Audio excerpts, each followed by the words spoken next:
وينهم الناس اللي بيطلبوا مني وصفات صحية وصفات للدايت؟ هذا الفيديو إلكن. اليوم رح نعمل سمك البلاميدا مشوي بالفرن بطريقة وتتبيلة ولا أروع من هيك، كتير طيبة.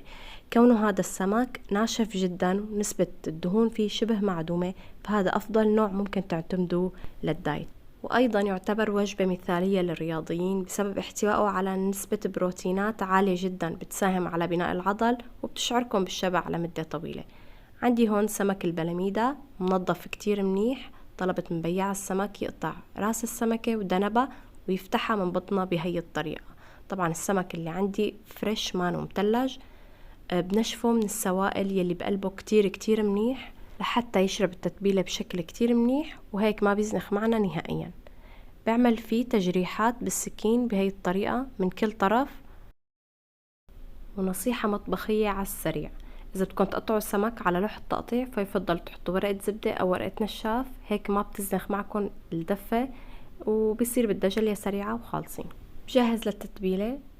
بدي نصف كوب عصير ليمون وتوم مهروس قد ما بتحبوا حطوا توم. أنا حطيت نص معلقة كبيرة، بالإضافة ل4 معالق كبيرة من زيت الزيتون. إذا الوصفة ما بدكم إياها دايت فيكم تحطوا أكتر من هيك زيت. بالإضافة لمعلقة كبيرة مليانة من دبس الفليفلة أو فليفلة مطحونة، أنا هي عملت على إيدي فليفلة المكدوس. وبالنسبة للبهارات ضفت معلقة صغيرة مليانة فلفل أسود ومعلقة صغيرة ونص مليانين كزبرة يابسة، وأكيد ما بدنا ننسى الملح. بس هدول البهارات للسمك ولا شي تاني غيره، لا تضيفوا غير هدول البهارات للسمك مشان ما تغيروا وتنزعوا طعمة السمك. بقلب هون كتير منيح وهيك التتبيلة صارت جاهزة. نجيب هالسمكات الحلوين وبحطهم بهذا الشكل بصينية الفرن.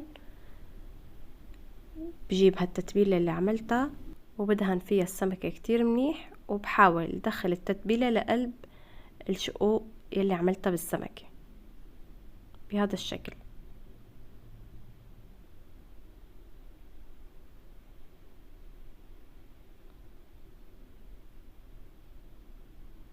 هيك تمام. هلأ رح اقلب السمكة على الطرف الثاني وارجع اضيف باقي كمية التتبيلة عليها، وكمان نعمل لها دعكة خفيفة.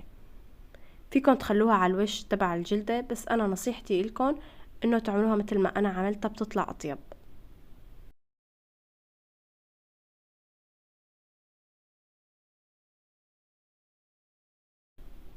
والسمك كتير بيحب الثوم، لهيك رح اضيف شرايح الثوم بهذا الشكل، بيعطوها طعمة كتير طيبة للسمكة المشوية. بالإضافة لشرايح بصل وفليفلة حدة، هدول الإضافات اختيارية فيكن ما تضيفوهن. طبعا أنا هون ما رح انقع السمك بالتتبيلة، فورا بتبله وبدخله على الفرن، وما رح اغطيه بورق زبدة وورق ألمنيوم، لا، بهي الطريقة بيطلع أطيب بكتير. إذا تغطى غالبا بيزنخ معكم. بدخل الصينية على فرن محمى مسبقا على الحرارة فوق وتحت. بياخد تقريبا نص ساعة، نص ساعة و10 دقايق، مو أكتر من هيك، لأنه السمك ما بياخد وقت بالاستواء، فورا بيستوي. وبهالوقت بعمل أطيب سلطة خضار بس بدون خيار. دائما بقولكن جنب السمك ما بحب السلطة يكون بقلبها خيار. حطيت خس، بصل أخضر، فجل وجرجير، ولا أطيب من هيك.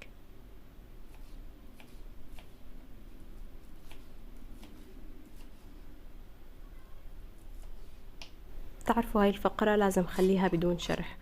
في أحد التعليقات اجتني لفتت نظري، قال شايفينك شو عم تعملي، ليش عم تحكي أو ليش عم تشرحي؟ استغربت فعلا، لأني أنا أقل حدا بيحكي أو بحكي الكلمة اللازمة بس. فعن جد إرضاء الناس غاية لا تدرك. عزيزتي، إذا أنت عم تتضايقي من الشرح الكتير أو أنت يعني بتفهمي بدون شرح صوتي، ففيكي تخفي الصوت وتتابع الفيديو على الصامت. تمام. هيك استوى عندي السمك، ما شاء الله الريحة عن جد بتشهي. بس لا تغزوا فيه الشوكة وتنزل بسهولة، هيك بتعرفوا انه استوت كتير منيح. ما شاء الله ريحة بتشهي ومستوي ولا اروع من هيك. هاي الوصفة كانت على طلب زوجي، هو اللي طلبها مني لانه عامل دايت. انا مالي من محبي هذا النوع من السمك لانه ناشف كتير، بس عن جد بعد ما طلعت من الفرن وهيك شميت ريحتها ودقتها، كتير كتير طيبة، ما فيها زنخة نهائيا، وتتبيلتها كتير موزونة وطيبة.